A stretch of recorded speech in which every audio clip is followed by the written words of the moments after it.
Assalamualaikum warahmatullahi wabarakatuh. Pada video kali ini saya akan membahas mengenai ekuitas. Jadi masih pada bahasan ekuitas, tetapi pada video kali ini saya akan membahas terkait dengan saham treasury.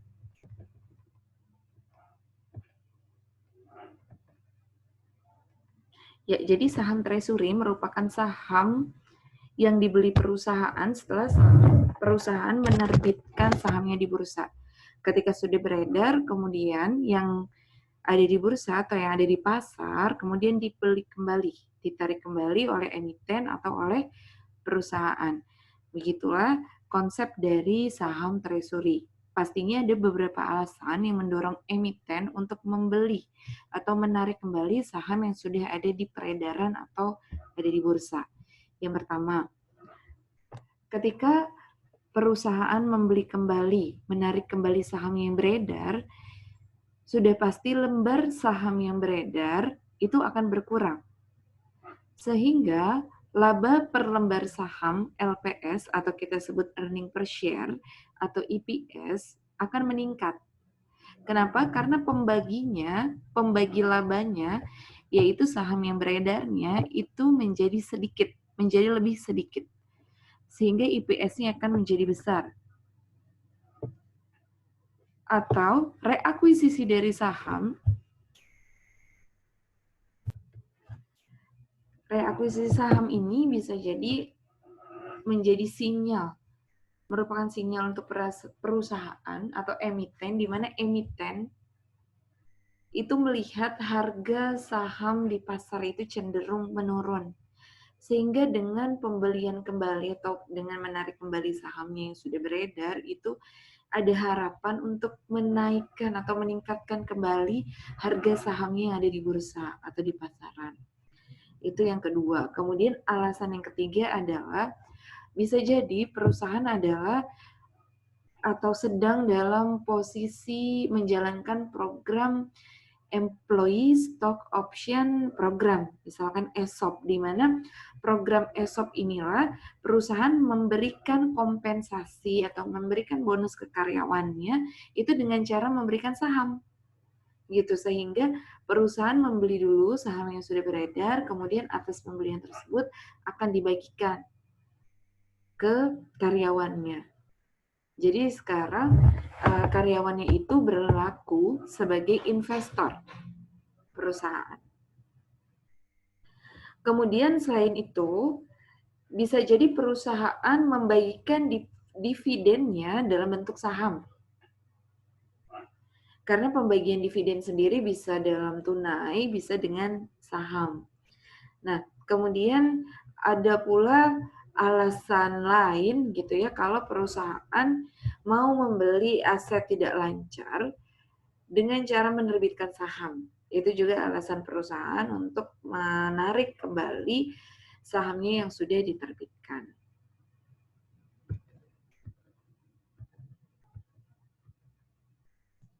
Secara akuntansi, adapun metode yang diperbolehkan untuk menghitung treasury shares, yaitu saham yang dibeli kembali. Nah, ada dua. Yang pertama adalah metode biaya atau cost method. Yang kedua adalah PAR atau stated value method. Nah, untuk kedua metode tersebut yang banyak dipergunakan untuk menghitung atau treatment akuntansi terkait treasury shares itu adalah cost method. Jadi kita akan mencoba ilustrasi dari pembelian kembali saham yang sudah beredar dengan cara cost method. Nah, ya ilustrasinya adalah di sini emitennya yaitu Pacific Company. Jadi Pacific Company itu menerbitkan saham sebesar 100.000 lembar saham biasa dengan nilai par $1 per lembar. Kemudian pada saat penerbitan, harga jual sahamnya adalah $10.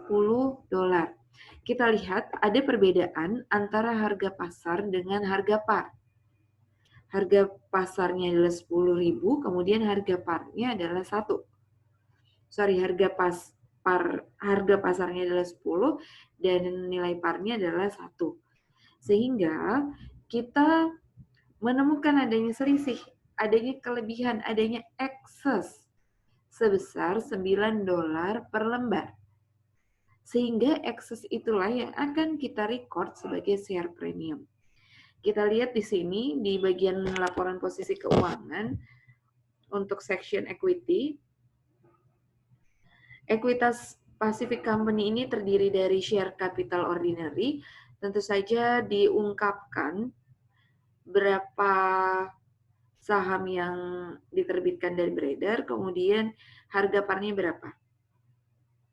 Share capitalnya kita dapati $100.000, kemudian share premiumnya adalah $900.000, dan return earning-nya atau saldo laba adalah $300.000, sehingga dari 3 komponen modal tersebut, total ekuitasnya adalah $1,3 juta.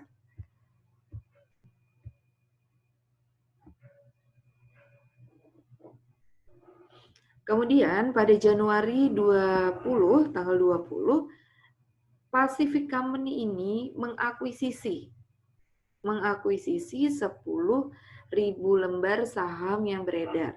Kita tahu pertama diterbitkan adalah 100.000 lembar.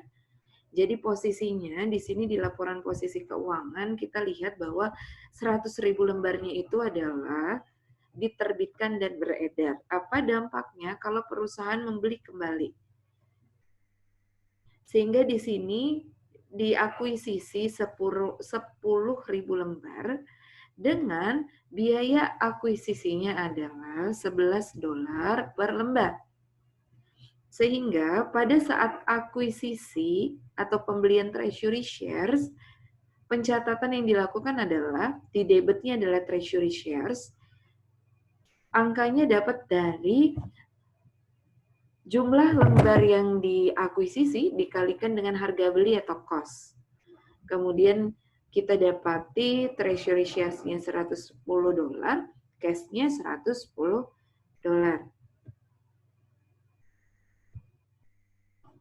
Ini adalah figur dari laporan posisi keuangan setelah terjadinya pembelian saham treasury. Ini yang disajikan adalah parsial ya, hanya untuk partnya ekuitas. Kita lihat komponen pertama adalah share capital ordinary atau modal saham biasa. Parnya $1 per lembar. Kemudian lembar saham yang diterbitkannya adalah 100.000 lembar saham. Tapi yang beredarnya adalah 90.000. Kenapa? Karena 10.000-nya adalah treasury shares. Yang mana tadi treasury shares pada saat purchase atau akuisisinya itu kita akui di debit. Artinya treasury shares merupakan kontra akunnya ekuitas. Dia itu komponen ekuitas, tetapi sifatnya mengurangi ekuitas karena posisinya di debit, di posisi tidak normal. Nah, kita lihat share premium ordinary-nya masih sama, 900.000. Kemudian return earning-nya juga masih sama 300.000. Yang berbeda adalah di sini kita merecord adanya treasury share 10.000 lembar. Jadi total ekuitasnya adalah 1.190.000 lembar, di mana ingat 110.000-nya itu adalah bersifat kontra, bersifat mengurangi total ekuitas. Ya, baik, tadi kondisinya adalah perusahaan membeli saham treasury. Bagaimana kalau perusahaan sudah membeli saham yang beredar, kemudian saham tersebut, kemudian treasury tersebut dijual kembali oleh perusahaan. Kondisinya nanti ada dua. Bisa perusahaan menjual treasury shares-nya di atas harga belinya, kemudian bisa juga di bawah harga belinya. Tadi di ilustrasi yang sama kita ketahui bahwa harga belinya adalah $11 per lembar. Kita lanjutkan. Bagaimana jika Pacific Company ini menjual above cost, di atas biaya? Kita lihat pada tanggal ini Pacific menjual saham treasury-nya sebanyak 1.000 lembar. Tadi kan dia beli kembali 10.000, kemudian 1.000-nya dia jual. 1.000-nya dijual, berarti di sini dia mendapatkan kas. Kasnya adalah berapa lembar saham yang diterbitkan dikalikan harga jual, sehingga dapatlah 15.000 treasury shares yang ada di kredit, yaitu kita catat sebesar 11.000 dari cost per lembar treasury dikalikan dengan lembar treasury yang dijual. Oke, dapatnya adalah 11.000. Sehingga ada kelebihan nih. Pacific menjual saham treasury-nya di atas biaya. Sehingga ada premium, seolah-olah ada keuntungan yang terrefleksikan dengan penambahan ekuitas, yaitu dengan mencatat adanya agio saham atau saham premium treasury senilai $4.000. Baik, kita lanjutkan lagi. Bagaimana kondisinya kalau perusahaan atau emiten itu menjual saham di bawah cost-nya, menjual treasury shares di bawah cost-nya.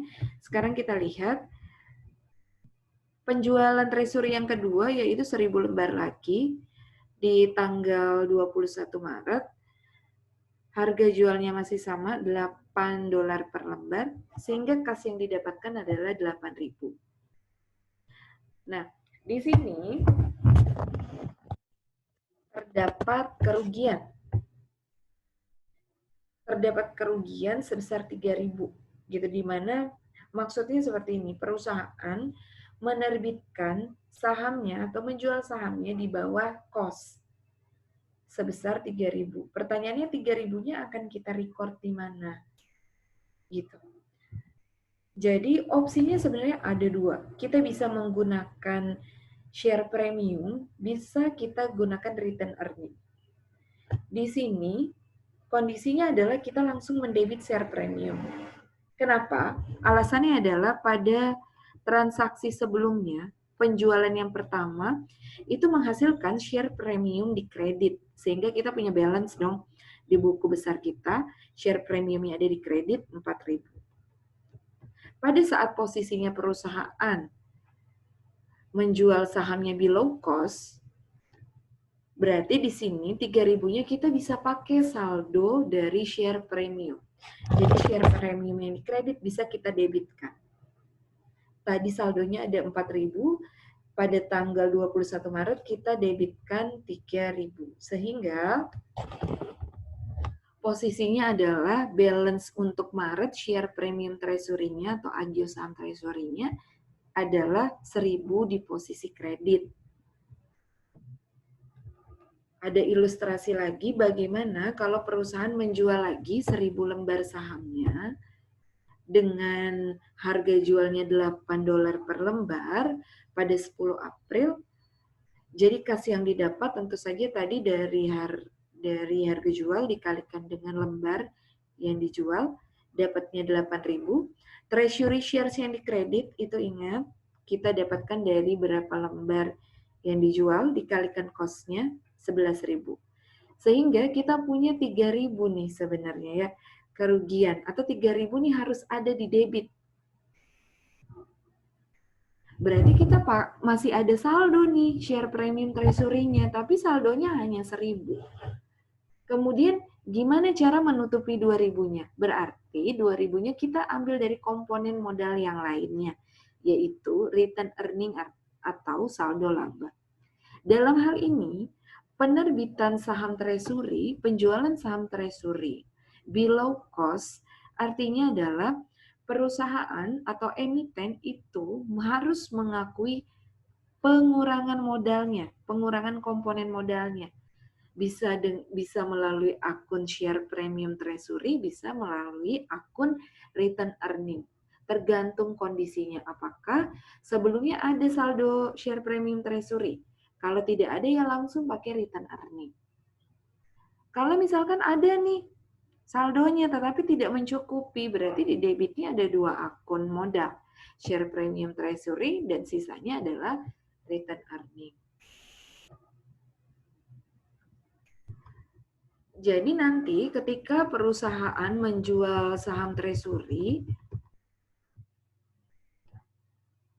nanti treasury shares-nya akan berkurang. Kita lihat nanti kan, ini kan 10.000 itu asumsinya tadi yang ilustrasi yang pertama ya, bahwa perusahaan baru membeli 10.000. Sekarang 10.000-nya dijual nih 1.000. Berarti nanti di laporan posisi keuangannya harus diungkapkan share treasury-nya tidak 10.000 lagi, tetapi 9.000. 1.000-nya masuknya kemana? Masuknya akan menambah share capital ordinary yang lembar outstanding. Gitu. Jadi menjadi 91.000. Ingat, kalau ada penjualan saham treasury, nanti lembar saham treasury-nya juga akan berkurang terus. Nah, terus kemudian akan lari kemana? Akan justru menambah kepada share capital ordinary, jadi outstanding-nya bertambah. Seperti itu. Lalu bagaimana ketika perusahaan sudah memiliki saham treasury gitu ya, disimpan terus, kemudian pada satu masa gitu ya, pada satu titik tertentu mau di-retire, mau dihapuskan nih, bagaimana mau di-cancel atau treasury shares-nya. Atas retiring tersebut, maka ada lembar saham yang berkurang, yaitu reduksi dari jumlah saham yang diterbitkan kalau perusahaan meretire treasury shares-nya. Ya, baiklah, itu adalah akhir dari materi di video kali ini. Kesimpulannya adalah untuk pembelian saham treasury atau treatment akuntansi dari saham treasury, perhitungannya itu biasanya menggunakan metode cost. Jadi untuk saham treasury ini akan berpengaruh, pembelian saham treasury akan mengurangi lembar saham biasa yang beredar. Tetapi jika saham treasury itu dijual kembali, berarti lembar saham treasury-nya akan berkurang dan lembar saham biasa yang beredarnya menjadi bertambah. Seperti itu logikanya. Nah, kemudian kesimpulan lainnya adalah jika emiten menjual kembali saham treasury-nya di bawah harga belinya, maka ada pengurangan komponen ekuitas. Nanti bisa dilihat bagaimana kondisinya, bisa melalui akun share premium treasury, bisa juga melalui akun return earning. Ya baiklah, itu yang bisa saya sampaikan pada video kali ini. Semoga video kali ini bermanfaat, khususnya bagi kalian yang sedang menempuh materi ekuitas ini. Terima kasih. Kalau ada pertanyaan, silakan pertanyaan ataupun tanggapan gitu ya, silakan tulis di komen komentar. Terima kasih. Assalamualaikum warahmatullahi wabarakatuh.